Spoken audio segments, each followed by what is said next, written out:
ओम श्री गणेशाय नमः। इस वीडियो में आप सुनने वाले हैं सावन मास में पड़ने वाली संकष्टी चतुर्थी की व्रत कथा। कथा सुनाने से पहले अगर आप इस चैनल पर नए हैं तो सब्सक्राइब कर लीजिएगा और अगर कथा पसंद आए तो इसको लाइक करके शेयर कर दीजिएगा और कमेंट में ओम श्री गणेशाय नमः लिखना ना भूलिएगा। तो चलिए कथा शुरू करते हैं।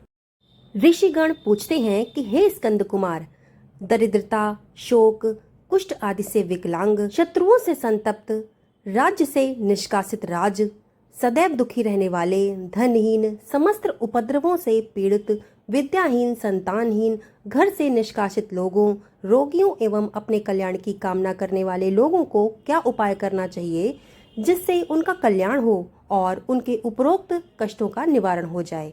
यदि आप कोई उपाय जानते हो तो मुझे अवश्य बतलाइए। स्वामी कार्तिकेय जी कहते हैं कि हे ऋषियों, आपने जो उत्तम प्रश्न किया है उसके निवारणार्थ में आप लोगों को एक शुभ फलदायक व्रत बताता हूँ, उसे सुनिए। इस व्रत को करने से पृथ्वी के समस्त प्राणी सभी संकटों से मुक्त हो जाते हैं। ये व्रतराज महापुण्यकारी एवं मानवों को सभी कार्यों में सफलता प्रदान करने वाला है। विशेषतया यदि इस व्रत को महिलाएं करें तो उन्हें संतान की प्राप्ति होती है और साथ ही सौभाग्य की वृद्धि भी होती है। इस व्रत को धर्मराज युधिष्ठिर ने किया था। पूर्व काल में राजच्युत होकर अपने भाइयों के साथ जब धर्मराज वन में चले गए थे तो उस वनवास काल में भगवान श्री कृष्ण ने उनसे कहा था। युधिष्ठिर ने भगवान श्री कृष्ण से अपने कष्टों के शमनार्थ जो प्रश्न किया था उस कथा को आप श्रवण कीजिए। युधिष्ठिर पूछते हैं कि हे पुरुषोत्तम, ऐसा कौन सा उपाय है जिससे हम वर्तमान संकटों से मुक्त हो जाएं? हे गदाधर, आप सर्वज्ञ हैं, हम लोगों को आगे अब किस प्रकार का कष्ट भुगतना पड़े ऐसा कोई उपाय बताइए। स्कंद कुमार जी कहते हैं कि जब धैर्यवान युधिष्ठिर विनम्र भाव से हाथ जोड़कर बारंबार अपने कष्टों के निवारण का उपाय पूछने लगे तो भगवान श्री कृष्ण जी ने कहा कि हे राजन, संपूर्ण कामनाओं को पूर्ण करने वाला एक बहुत ही बड़ा गुप्त व्रत है। हे युधिष्ठिर, इस व्रत के संबंध में मैंने आज तक किसी को नहीं बतलाया है। हे राजन, प्राचीन काल में सतयुग की बात है कि पर्वतराज हिमाचल की सुंदर कन्या पार्वती ने शंकर जी को पति के रूप में प्राप्त करने के लिए गहन वन में जाकर कठोर तपस्या की थी, परंतु भगवान शिव प्रसन्न होकर प्रकट नहीं हुए। तब पार्वती जी ने अनादिकाल से विद्यमान गणेश जी का स्मरण किया। गणेश जी को उसी क्षण प्रकट देखकर पार्वती जी ने पूछा कि मैंने कठोर, दुर्लभ, लोमहर्षक तपस्या की है किंतु अपने प्रिय भगवान शिव को प्राप्त नहीं कर सकी। वो कष्ट विनाशक दिव्य व्रत जिसे नारद जी ने कहा था और जो आपका ही व्रत है, उस प्राचीन व्रत के तत्व को आप मुझसे कहिए। पार्वती जी की बात सुनकर तत्कालीन सिद्धिदाता गणेश जी उस कष्टनाशक शुभ व्रत का प्रेम से वर्णन करने लगे।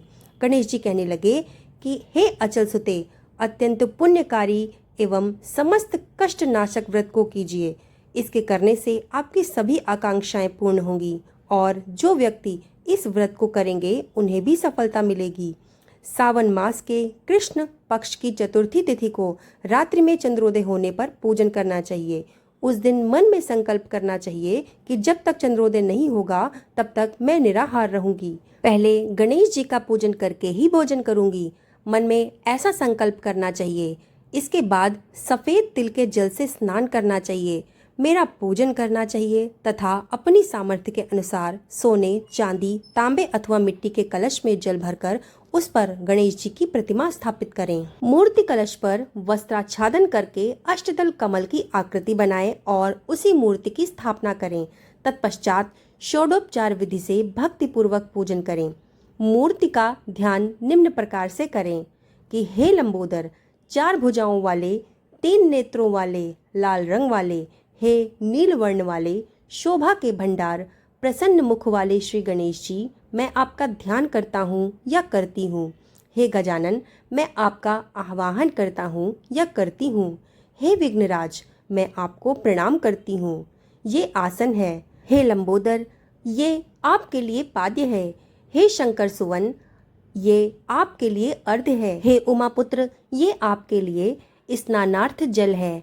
हे वक्रतुंड, ये आपके लिए आचमनीय जल है। हे शूप कर्ण, ये आपके लिए वस्त्र हैं। हे सुशोभित, ये आपके लिए यज्ञोपवीत हैं। हे गणेश्वर, ये आपके लिए रोली चंदन है। हे विघ्न विनाशन, ये आपके लिए फूल है। हे विकट, ये आपके लिए धूप बत्ती है। हे वामन, ये आपके लिए दीपक है। हे सर्वदेव, ये आपके लिए लड्डू का नैवेद्य है। हे देव, ये आपके निमित्त फल हैं। हे विघ्नहर्ता, ये आपके निमित्त मेरा प्रणाम है। प्रणाम करने के बाद क्षमा प्रार्थना करें। इस प्रकार षोडोपचार रीति से पूजन करके नाना प्रकार के प्रसादों को बनाकर भगवान को भोग लगाएं। हे देवी, शुद्ध देसी घी में 15 लड्डू बनाएं। सर्वप्रथम भगवान को लड्डू अर्पित करके उसमें से 5 ब्राह्मणों को दे दें। अपनी सामर्थ्य के अनुसार दक्षिणा देकर चंद्रोदय होने पर भक्ति भाव से अर्घ्य दें। इसके बाद 5 लड्डू का स्वयं भोजन करें। फिर हे देवी, तुम सब तिथियों में सर्वोत्तम हो, गणेश जी की परम प्रियतमा हो। हे चतुर्थी, हमारे द्वारा प्रदत्त अर्घ्य को ग्रहण करो, तुम्हें प्रणाम है। निम्न प्रकार से चंद्रमा को अर्घ्य प्रदान करें। क्षीर सागर से उत्पन्न हे लक्ष्मी के भाई, हे निशाकर, रोहिणी सहित हे शशि, मेरे दिए हुए अर्घ्य को ग्रहण कीजिए। गणेश जी को इस प्रकार प्रणाम करें। हे लंबोदर, आप संपूर्ण इच्छाओं को पूर्ण करने वाले हैं, आपको मेरा प्रणाम है। हे समस्त विघ्नों के नाशक, आप मेरी अभिलाषाओं को पूर्ण करें। तत्पश्चात ब्राह्मणों की प्रार्थना करें। हे दिव्यराज, आपको नमस्कार है, आप साक्षात देव स्वरूप हैं। गणेश जी की प्रसन्नता के लिए हम आपको लड्डू समर्पित कर रहे हैं। आप हम दोनों का उद्धार करने के लिए दक्षिणा सहित इन 5 लड्डुओं को स्वीकार करें। हम आपको नमस्कार करते हैं। इसके बाद ब्राह्मण भोजन कराकर गणेश जी से प्रार्थना करें। यदि इन सब कार्यों को करने की शक्ति ना हो तो अपने बंधु बांधुओं सहित दही एवं पूजन में निवेदित पदार्थ का भोजन करें।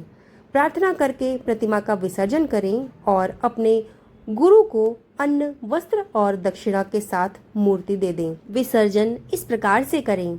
हे देवों में श्रेष्ठ श्री गणेश जी, आप अपने स्थान को प्रस्थान कीजिए और इस व्रत पूजा के फल को दीजिए।